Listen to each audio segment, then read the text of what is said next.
Assalamualaikum warahmatullahi wabarakatuh.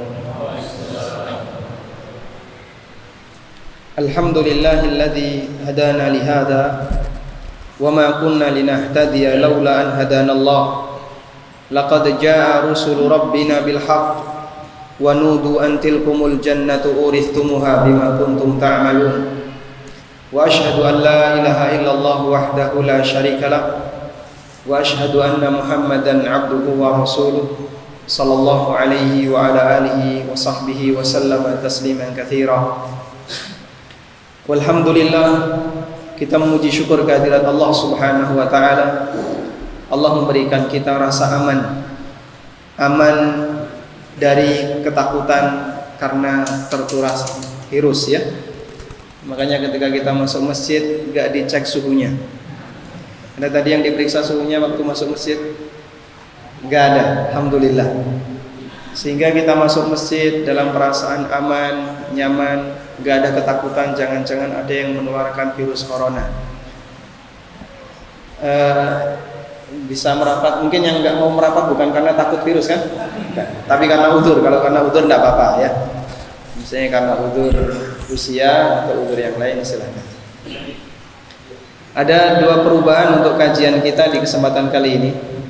Yang pertama perubahan jadwal, karena flight saya ke Jogja diajukan.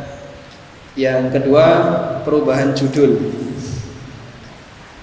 Kalau berdasarkan broadcast yang pertama, judulnya adalah hukuman bagi orang yang tidak mau bayar utang.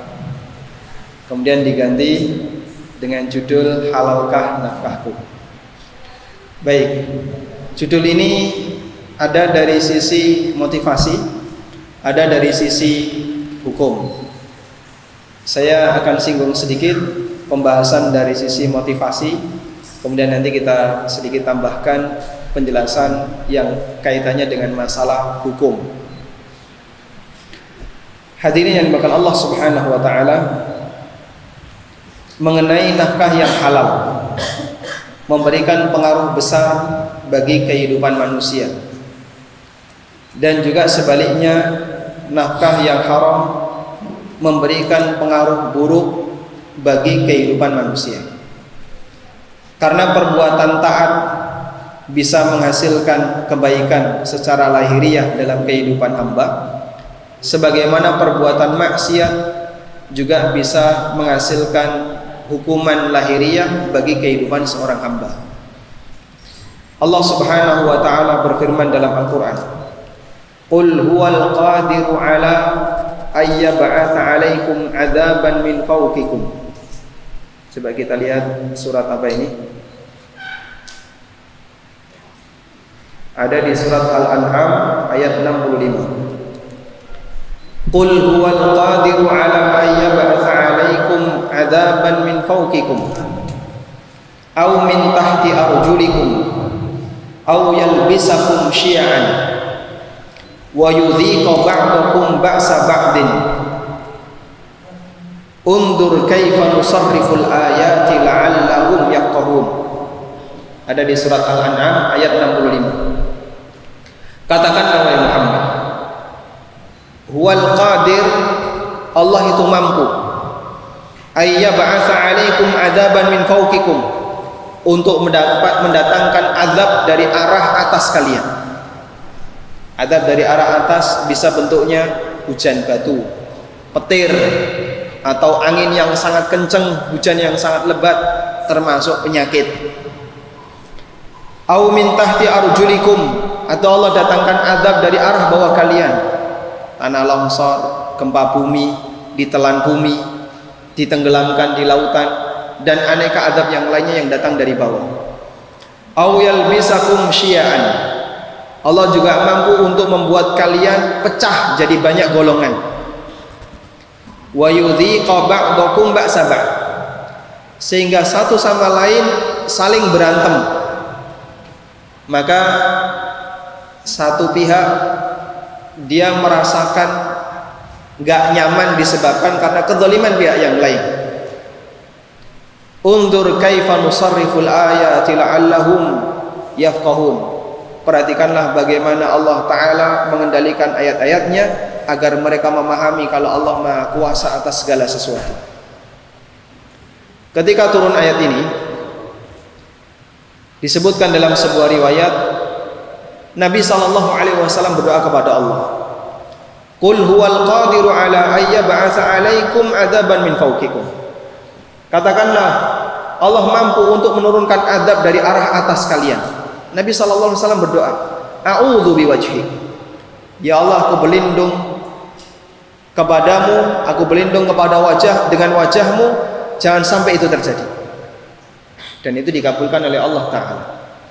Karena itulah umatnya tidak dibinasakan disebabkan turun azab dari langit dengan aneka macam bentuk tadi.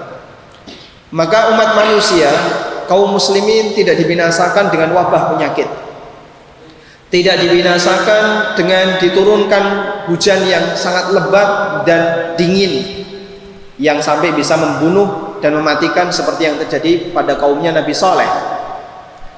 Tidak diturunkan hujan batu sebagaimana yang terjadi pada kaum Nabi Lut. Allah tidak membinasakan umat ini dengan cara seperti itu. Au adzaban min tahti arjulikum, atau siksa dari arah bawah kalian. Ketika turun ayat ini Nabi SAW membaca a'udzu biwajhi. Aku berlindung kepadamu ya Allah dari kondisi seperti ini. Sehingga Allah tidak membinasakan umatnya dengan cara ditelan bumi atau kebanjiran habis. Au yalbisakum siya'an wa yudhiqa ba'dukum ba'sa ba'd, atau Allah jadikan kalian berpecah menjadi banyak golongan. Lalu beliau mengucapkan hadza ahwan, ini yang lebih ringan. Dan itulah yang terjadi pada umat Muhammad SAW. Maka umat Muhammad itu binasa bukan karena disebabkan azab dari langit, azab dari bumi, tapi kita pecah, saling memusuhi antara satu kelompok dengan kelompok yang lain. Apa sebabnya? Maksiat. Sehingga perbuatan maksiat yang dilakukan oleh seorang hamba, baik maksiat dalam bentuk pribadi maupun maksiat ketika mencari harta, diwujudkan oleh Allah hukumannya dengan cara dia sering sakit hati, berantem di rumah dengan istrinya, istri berantem dengan suaminya, nggak cocok dengan saudaranya, dengan anaknya, nggak cocok dengan tetangganya, belum lagi nanti satu ormas dengan ormas yang lain. Apalagi kalau sudah musim pemilu ya, antara satu kelompok satu dengan kelompok dua saling tegang, yang itu sangat tidak nyaman. Itu sangat tidak nyaman. Orang sering sakit hati, sering nggak nyaman. Dan itulah hukuman yang diberikan oleh Allah Ta'ala untuk umat Muhammad Sallallahu Alaihi Wasallam disebabkan karena perbuatan maksiat yang mereka lakukan. Ini bukti bahasanya perbuatan maksiat diwujudkan oleh Allah dalam bentuk hukuman yang sifatnya apa? Lahiriah, terjadi permusuhan. Karena itu para ulama mereka memahami, ketika dia masuk rumah kok sikap istrinya nggak nyaman, nggak disikapi baik oleh anaknya, berantem sama keluarganya. Kita kalau punya musuh nyaman nggak? Kalau punya musuh seneng nggak? Enggak. Jangankan punya musuh yang jumlahnya banyak, satu orang saja yang kita benci, andaikan itu ada di masjid ini, saya yakin bapak ibu begitu melihat motornya saja sudah lara hati. Iki wongi kok ono ning kene. Padahal itu baru ketemu motornya, belum ketemu orangnya. Sehingga kalau ada orang yang Anda benci di masjid ini, sebelum Anda masuk masjid, tengok dulu, mana sih yang saya benci? Nah, kayak wong ning pojok paling guri. Saya tak duduk paling depan, dekat dengan mimbar. Sehingga kita akan mencari posisi yang paling jauh. Dan kita berusaha untuk buang muka, jangan sampai kau nek pas ngelirik kok konangan. Nah, itu karena apa? Muncul kebencian kepada seseorang. Apa yang bisa Anda bayangkan ketika orang yang dibenci itu adalah orang yang ada di dalam rumahnya sendiri? Kira-kira gimana, Pak? Jenderal sekalipun kalau berantem sama istrinya, hilang jenderalnya. Meskipun orang punya pangkat yang tinggi, kalau sudah nggak cocok sama keluarganya, pangkatnya sudah nggak berlaku. Dia tetap sakit hati. Makanya hadirin yang dimuliakan Allah Subhanahu Wa Taala, Allah wujudkan hukuman disebabkan maksiat yang dilakukan oleh seorang hamba, salah satunya adalah perasaan gak nyaman di keluarga. Karena itu ada sebagian ulama, ketika mereka di dalam rumah melihat peringai istrinya gak benar, gak nyaman dengan dia, anaknya juga kok gak baik sama dirinya, atau di suasana di rumah begitu gak nyaman, panas, gak kerasan, maka pertama yang dia tuduh adalah dirinya. Barangkali bisa jadi ini disebabkan maksiat yang aku kerjakan, atau saya ngasih nafkah yang gak baik kepada mereka. Makanya jangan dikira kaya dengan harta yang haram akan bisa membuahkan keluarga yang harmonis. Gimana bisa harmonis? Dia ibarat sedang menyalakan bara api di dalam selimutnya. Mungkin sekarang tidak begitu kelihatan, tapi ketika dia sudah membesar bisa berbahaya. Allah Subhanahu wa taala juga terkadang memberikan hukuman terhadap orang yang nafkahnya haram atau orang yang berbuat maksiat dalam bentuk Allah cabut keberkahan hartanya. Seperti ancaman yang diberikan oleh Allah bagi pelaku riba. Allah Subhanahu wa taala berfirman, "Yamhaqullahu riba wa yurbis shadaqat." Allah binasakan harta riba dan Allah tumbuhkan harta sedekah. Bagaimana cara Allah membinasakan riba? Bisa dengan cara Allah hilangkan dari pemiliknya sama sekali. Ada orang punya harta dari hasil riba, ludes. Mudah bagi Allah untuk mendatangkan adab seperti itu.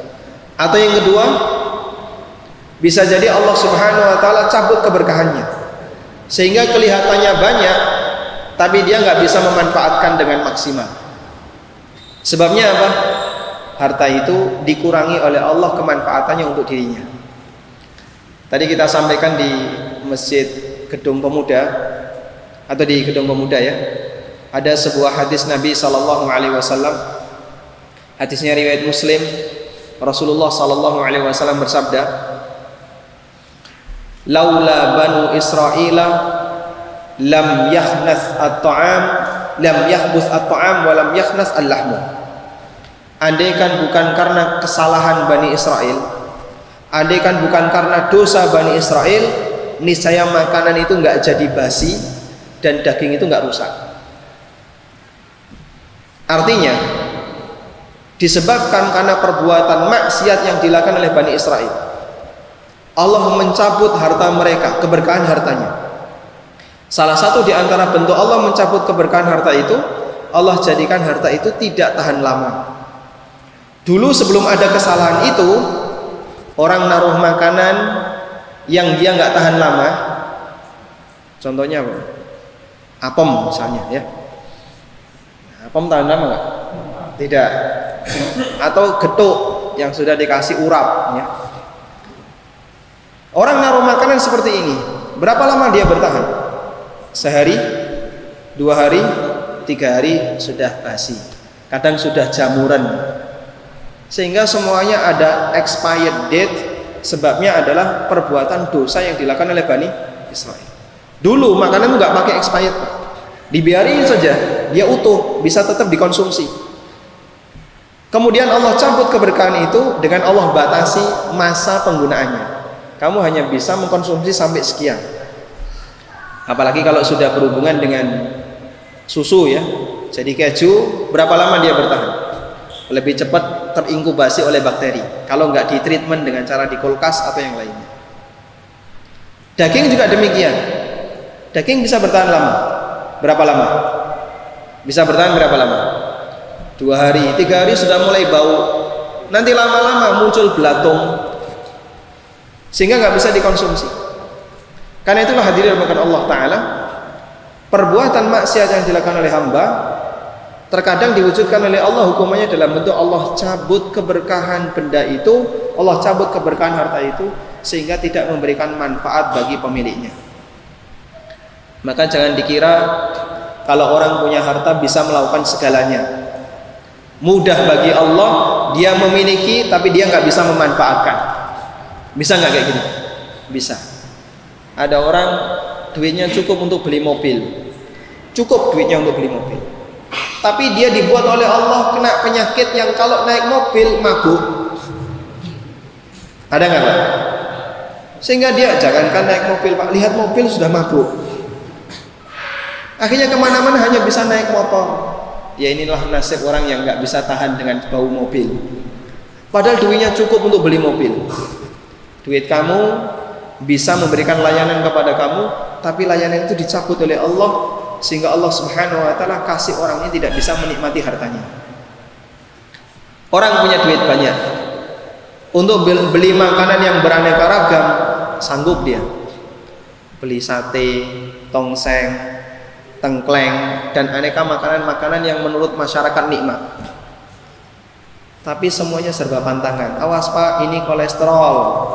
Awas Pak, ini asam urat. Yang ini darah tinggi. Yang ini gula. Engko nek bapak mangan ini mencret. Apa yang bisa dia makan?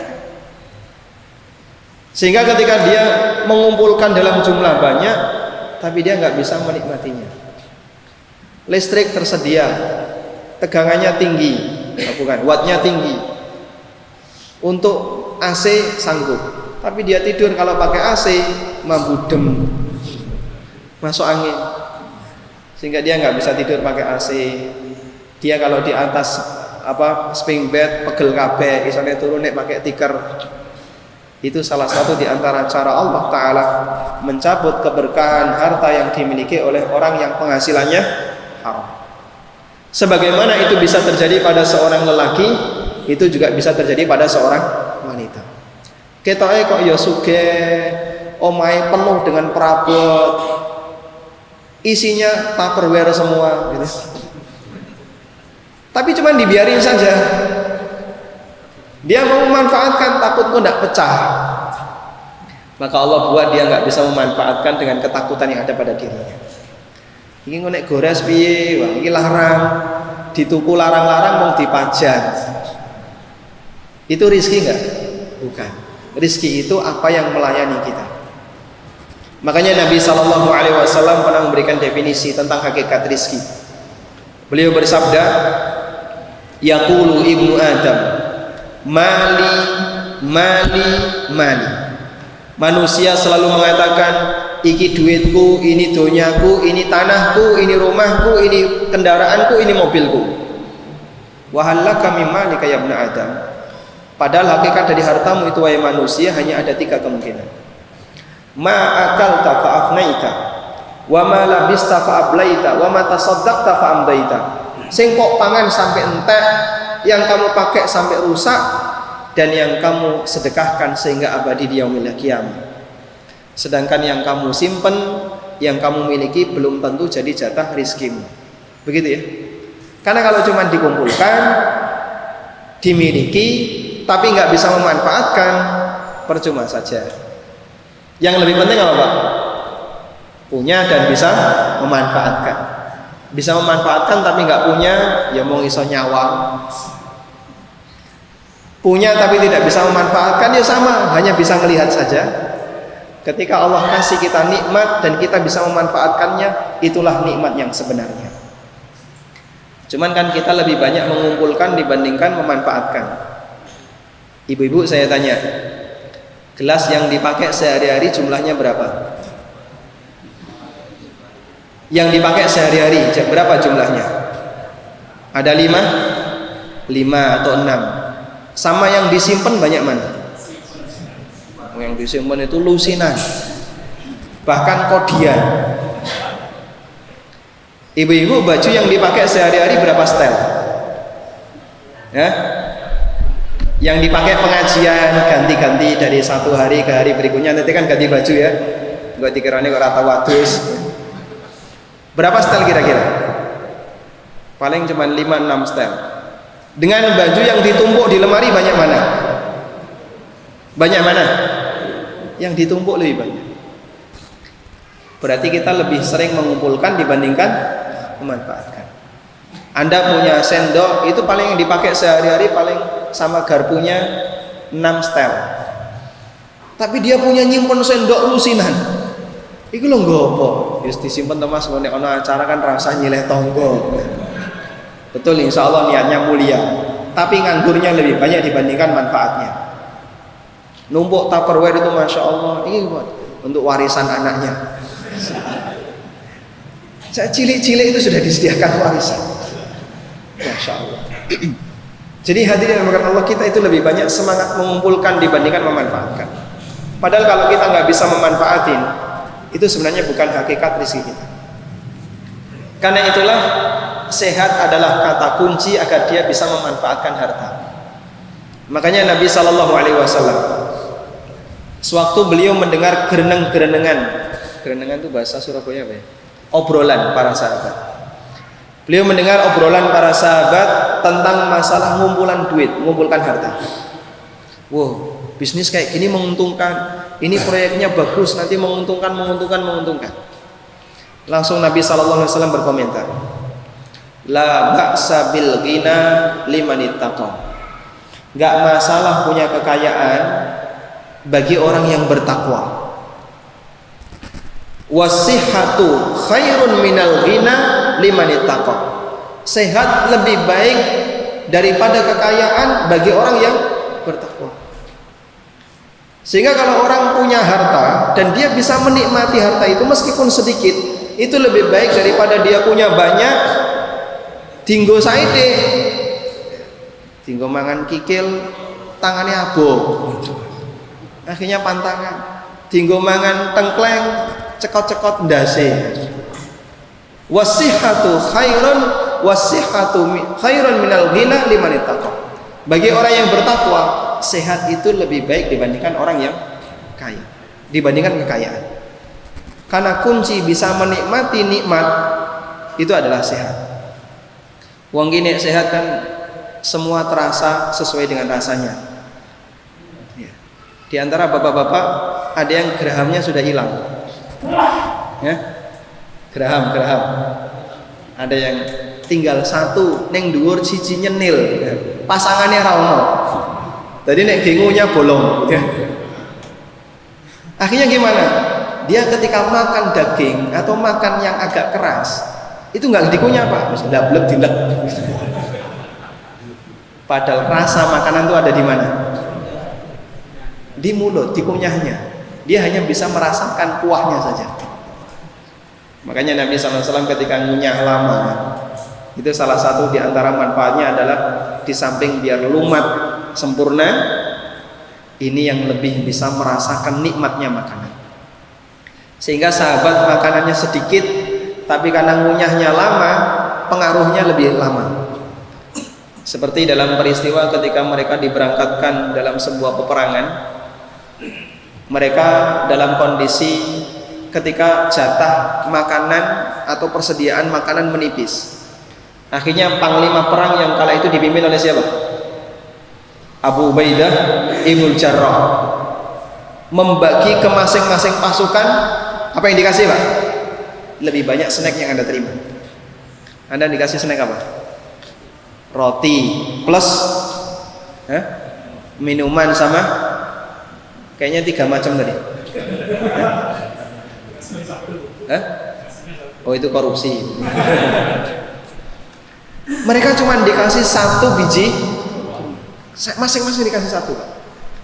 Apa yang dilakukan oleh sahabat? Ini dalam kondisi berangkat perang Pak. Dikulum kurma jadi permen sehingga lama bertahan di mulut, sedikit demi sedikit nutrisi itu masuk ke dalam tubuh dan itulah sumber kekuatannya. Tapi Masya Allah kayak gitu Pak bisa mengalahkan orang kafir. Kita yang banyak makan gak pernah. Ini sahabat cuman ngulum kurma, dia bisa menikmati kurma itu dengan cara dikulum lama di mulut, sedikit demi sedikit masuk dan itu menjadi sumber energi mereka untuk melawan orang kafir, melakukan perjalanan yang jauh. Itulah keberkahan ketika Allah kasih mulut yang masih lengkap untune Pak. 1 gigi sakit dikasih makanan nikmat rasane menyakitkan. Iki kok tongseng marak noloro, sehingga orang makan tengkleng jadi adab. Karena kalau dikunyah Masya Allah cekot-cekot gak karuan ya. Yang punya pengalaman gigi sakit ya kayak gitu kan. Baik, itu baru 1 gigi yang nikmatnya dicabut oleh Allah, bikin nggak bisa bertahan untuk bisa merasakan kenikmatan. Nah hadirin makan Allah, pengaruh rizki yang haram letaknya seperti ini. Bisa jadi ada orang yang penghasilannya haram, dia kumpulkan dalam jumlah banyak, tapi Allah cabut keberkahan nikmat itu sehingga dia tidak bisa merasakan kenikmatan itu secara maksimal. Makanya bisa jadi ketika Allah Ta'ala ngasih kita loro untu, asam urat, apalagi kolesterol, dan aneka penyakit-penyakit yang sehingga kita tidak bisa menikmati kehidupan dunia. Koreksi, barangkali ada pendapatan saya yang bermasalah, barangkali ada penghasilan saya yang bermasalah. Di saat itulah kita menyadari bagian ini saya benahi, semoga saya bisa semakin menikmati apa yang Allah kasihkan ke kita. Baik, sehingga hukuman dalam bentuk lahiriah dia nggak bisa menikmati nikmat itu. Hukuman dalam bentuk batin, orang yang berpenghasilan haram terkadang hidupnya tidak harmonis, suka berantem sama istrinya, nggak nyaman di keluarganya, karena Allah Subhanahu wa Ta'ala menjadikan akhlak mereka turun disebabkan perbuatan maksiat yang dilakukan oleh sang suami. Selanjutnya saya akan membahas dari sisi masalah ahkam tentang orang yang penghasilannya haram. Bagaimana hukum yang berlaku baginya? Pendapatan yang haram bisa kita bagi menjadi dua. Yang pertama, haram yang didapatkan dengan cara dolim. Pendapatan seperti ini jalan keluarnya cuma satu, kembalikan kepada orang yang didolimi. Dan Anda jangan merasa aman ketika nggak kena hukuman. Heleh korupsi, pasal mana sih? Pasalnya paling nanti juga hilang, nggak ngefek. Ada nggak orang yang korupsi sampai mati nggak kehukum, Pak? Ada nggak? Banyak. Dia aman, bahkan dia dilindungi undang-undang. Tapi ingat, hidup tidak sekali. Kalaupun dia korupsi dan sampai mati dia tidak mendapatkan hukuman, nanti akan ada kehidupan yang kedua, nggak ada satupun yang luput dari hisab Allah Subhanahu wa Ta'ala. Sehingga orang dia nggak boleh merasa aman, nggak boleh dia merasa tenang, karena ketika dia mengambil hak orang lain sementara sampai mati belum tertunaikan, bisa jadi dia nggak dapat hukuman ketika di dunia, tapi dia perlu ingat hidup tidak sekali. Ada seorang ulama, seorang raja yang beliau sangat bertakwa kepada Allah, Sulaiman Al-Qanuni, nama yang sangat masyhur ya, termasuk salah satu di antara raja Daulah Utsmaniyah yang bermadzhab Hanafi. Beliau ini hidup sezaman dengan Imam Abu Su'ud, dan beliau suka bertanya tentang masalah fikih kepada Imam Abu Su'ud, lalu dicatat sehingga menjadi banyak sekali serpihan atau lembaran-lembaran catatan dari hasil diskusi antara sang raja dengan ulama. Menjelang wafatnya, dia minta kepada anak-anaknya, tolong nanti kalau saya mati, kertas-kertas ini dikubur bersama saya. Ketika ditanya, loh kenapa? Ini sangat disayangkan. Apa jawab beliau? Semoga ini nanti jadi alasan kepada Allah ketika saya ditanya, kenapa kamu membuat kebijakan seperti ini? Ini alasannya, saya punya fatwa. Ya memang maksud beliau bukan kertas itu yang menjawab, tapi ini sebagai syahid, sebagai saksi kalau kebijakan saya, perbuatan saya telah direstui oleh orang yang berilmu, sehingga saya bertanggung jawab terhadap amal yang saya kerjakan. Itu contoh orang yang dia sadar akan kehidupan yang kedua. Raja kayak gitu Pak, Masya Allah ya. Meskipun dia punya fasilitas dunia, tapi hatinya selalu dihantui dengan perasaan takut jangan sampai dia melakukan pelanggaran, padahal itu raja. Ya kalau pejabat di bawahnya yang kelasnya masih jauh di bawah raja, lalu dia melakukan pelanggaran kok merasa aman, ya ingat saja hidup tidak sekali, akan ada kehidupan yang kedua. Baik, Kemudian yang kedua, harta haram yang didapatkan dengan cara saling ridho. Contohnya apa Pak? Contohnya hasil menjual barang haram, jual khamr atau jual barang haram yang lainnya, termasuk jualan rokok. Rokok halal atau haram? Halal atau haram? Kayaknya nggak berani jawab nih jamaah ya. Rokok di sini menurut masjid ini halal atau haram? Haram ya. Karena kan beda masjid, beda madhab. Mungkin kalau di masjid selatan itu yang ada labelnya tertentu, rokok bukan haram, ya setengah haram, makruh. Baik, transaksi yang objeknya haram maka pendapatannya haram. Ketika itu digunakan untuk jual beli atau barang itu, harta itu didapatkan, maka harta ini adalah harta yang haram. Sudah? Nah, untuk harta haram jenis yang kedua ini, statusnya haram untuk dimiliki jika orangnya sudah mengetahui kalau itu haram. Tapi kalau orangnya nggak tahu, statusnya halal. Sehingga sahabat yang kaya dari hasil jualan khamr sebelum tahu haramnya khamr, karena belum ada penjelasan tentang haramnya khamr, mereka punya harta dan tidak ada kewajiban untuk mengeluarkan harta itu karena statusnya halal bagi mereka disebabkan belum tahu. Paham sampai di sini? Baik. Nah, jamaah yang dimakan Allah Ta'ala, lalu bagaimana dengan posisi istri yang tidak bekerja? Wanita itu bekerja atau dikerjai? Ini pertanyaannya kok ya. Baik. Wanita itu bekerja atau dikasih nafkah? Yang mana? Wanita itu bekerja atau dikasih nafkah? Dikasih nafkah. Siapa yang bekerja? Kepala rumah tangga, yaitu suami. Dan itulah keluarga yang ideal. Ketika sumber pendapatan dari salah satu, yaitu suami, sementara istri mengelola dana itu untuk rumah tangganya. Karena itu Allah Ta'ala jelaskan hal ini. Ar-rijalu qawwamuna 'alan nisa bima faddalallahu ba'dahum 'ala ba'din wa bima anfaqu min amwalihim. Lelaki itu menjadi pemimpin bagi wanita, maksudnya adalah suami menjadi kepala rumah tangga karena dua sebab. Pertama, dia punya kelebihan dibandingkan istrinya.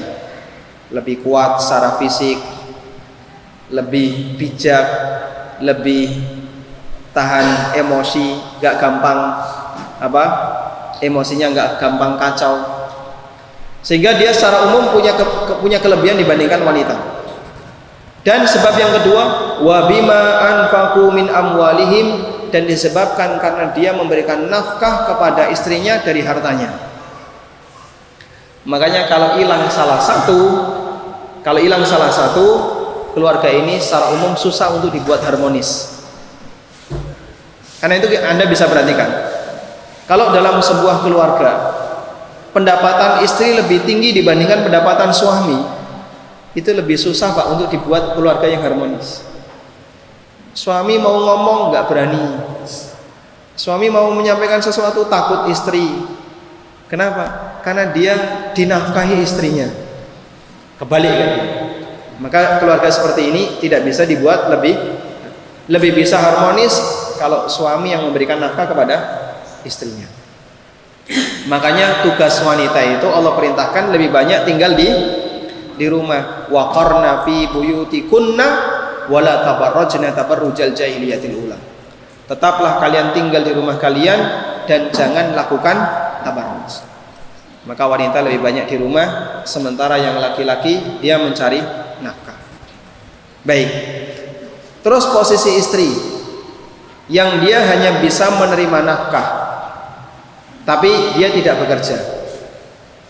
Bagaimana hukumnya jika ternyata nafkah suami itu dari sumber yang haram? Para ulama memberikan batasan.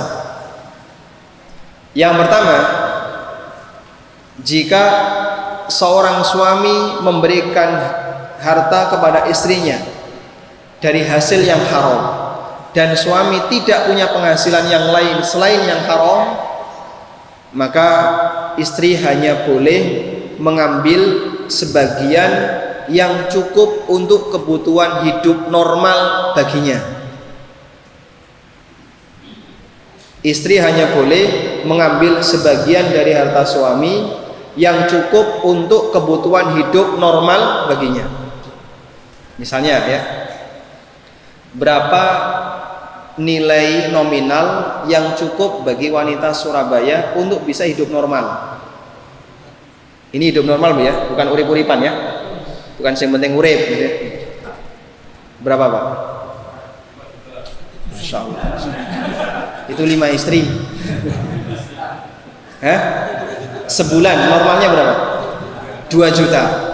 2 juta misalnya. Berarti kalau pendapatnya 8 juta cukup untuk berempat Pak ya. Istri, anak 1, anak 2, anak 3 ya. Baik. Misalnya untuk seorang wanita bisa hidup normal di Surabaya cukup biaya 2 juta. Suaminya berpenghasilan 30 juta. Tapi haram semuanya. Haram semuanya. Misalnya pendapatannya riba senilai 30 juta, haram semuanya.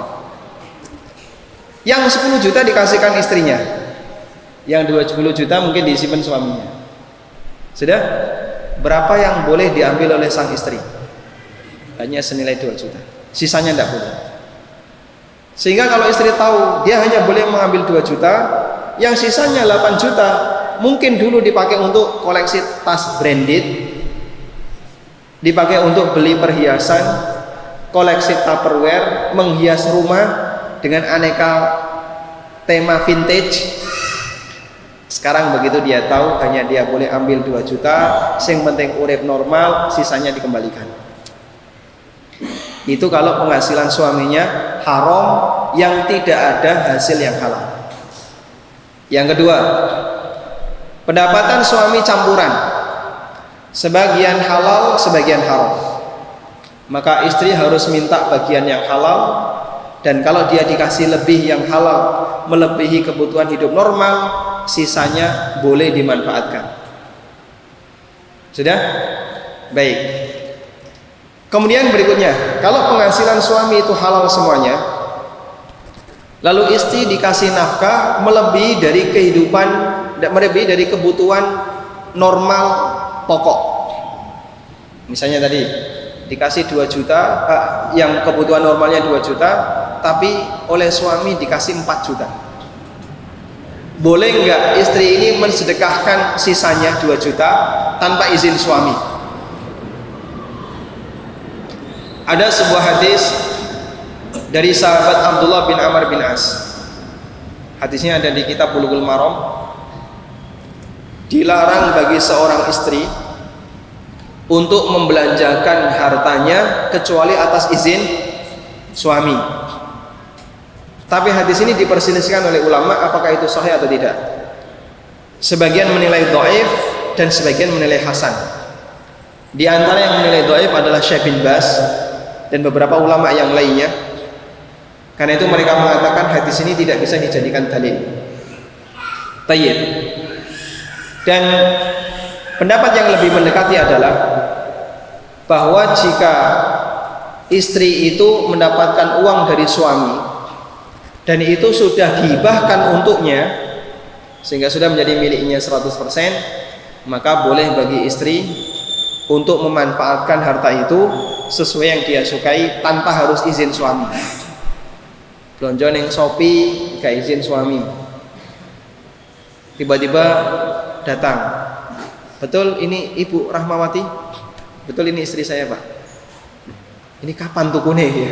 Sing nompo, sing lanang, kok gak taren, tidak pernah bilang. Biasanya suami kecewa nggak? Biasanya suami marah nggak? Ya, tergantung harganya ya. Nek larang ya rada grundel, nek murah dibarne. Kalau itu murni uang istri, Anda tidak boleh protes. Karena dulu para sahabat wanita mereka berinfak tanpa izin Nabi, tanpa izin suaminya. Sebagaimana dalam kejadian ketika Nabi sallallahu alaihi wasallam ngasih motivasi waktu Idul Fitri. Tapi kalau itu uang rumah tangga yang belum dikasihkan istri, misalnya penghasilan suami 30 juta, dibrukne ning bojone kabeh, wis kelola. Ini kan bukan pindah milik ya. Statusnya apa ini? Titip saja. Titip ya. Maka istri hanya boleh mengelola secukupnya untuk kebutuhan rumah tangga. Jika masih ada yang sisa, wajib dibiarkan. Tidak boleh dia pakai. Wajib dibiarkan. Nabi SAW mengatakan wanita itu pemimpin bagi rumah tangganya dan dia akan dimintai pertanggungjawaban atas apa yang dia pimpin. Apa yang dipimpin oleh wanita di rumahnya? Pertama, hartanya, harta suami.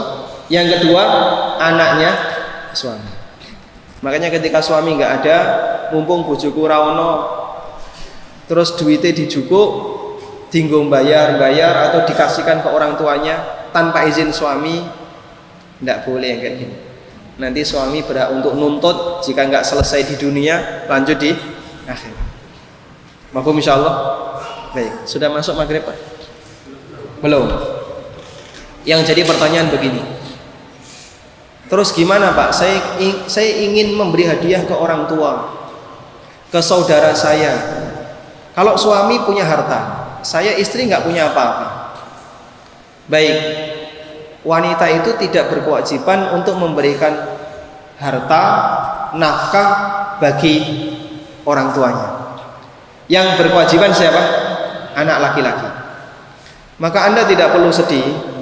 Itu tanggung jawab anak laki-laki, bukan tanggung jawab anak perempuan. Sehingga kalau anak perempuan nggak punya, ya sudah biarkan saja, ikut saja suami.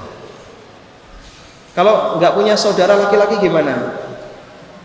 Ya minta kepada suami agar ngasih sebagian hartanya untuk orang tua. Itu solusi yang bisa kita berikan. Tapi jangan ngambil harta suami lalu dikasihkan ke orang tua secara diam-diam. Ibu-ibu sebelum nyuci, tahap awal yang dilakukan apa? Scanning dulu ya. Semua celana di screening. Apa? Saku-saku di rogo ya. Lalu menemukan gonima. Duitnya warna abang 10.000. Ketika mau dipakai, tanya dulu nggak? Tanya dulu nggak? Biasanya ibu tanya dulu nggak? Enggak, langsung dibayar arisan. Boleh nggak kayak gini? Boleh nggak? Nggak boleh. Duit itu tetap menjadi hak milik suami. Kalau mau dipakai, lapor dulu. Oh enggak Pak, itu harta rampasan. Oh jangan, ya. Itu hak suami. Kalau Anda tidak izin ketika di dunia, ya mohon maaf ya. Yang namanya hisab itu tidak hanya berlaku antar sesama tetangga atau orang lain, termasuk juga berlaku dalam keluarga. Sehingga bisa jadi ketika hak suami diambil oleh istri, sementara dia nggak lapor, nanti bisa jadi suami punya hak untuk nuntut di akhirat. Daripada nanti keloro-loro, lebih baik selesaikan di dunia. Yang jadi masalah berikutnya, Pak, saya ingin beramal biar saya bisa mendapatkan pahala di surga.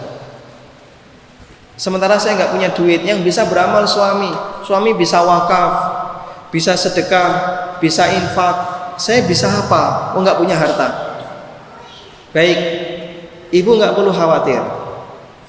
Kalaupun suami ibu wakaf, sedekah, zakat, melakukan donasi, amal sosial, nanti jadi pahala suami. Surga suami naik. Ibu kira-kira ditinggal di mana? Ikut suami atau ditinggal di bawah? Hah? Istri itu ikut, sehingga ketika derajat suami itu tinggi, maka nanti istri ikut mendampingi sang suami. Sehingga nggak perlu khawatir. Maka seorang istri nggak perlu cemburu, tidak perlu iri ketika suaminya bisa melakukan amalan, karena nanti sang istri akan mengikuti suami sesuai dengan derajat surga. Dukung suami untuk wakaf, dukung suami untuk berbakti kepada orang tua, dukung suami untuk melakukan amal-amal ketaatan. Anda insya Allah kalau amal ini diterima, turut mendapatkan pengaruhnya karena posisi surga suami juga nanti akan diduduki oleh istrinya. Wallahu a'lam. Cukup? Baik. Azan dulu terus tanya jawab. Baik, muadzin ada? Muadzin? Sallallahu ala nabiyyina Muhammadin wa ala alihi wa sahbihi wasallam. Kita dengerin azan dulu.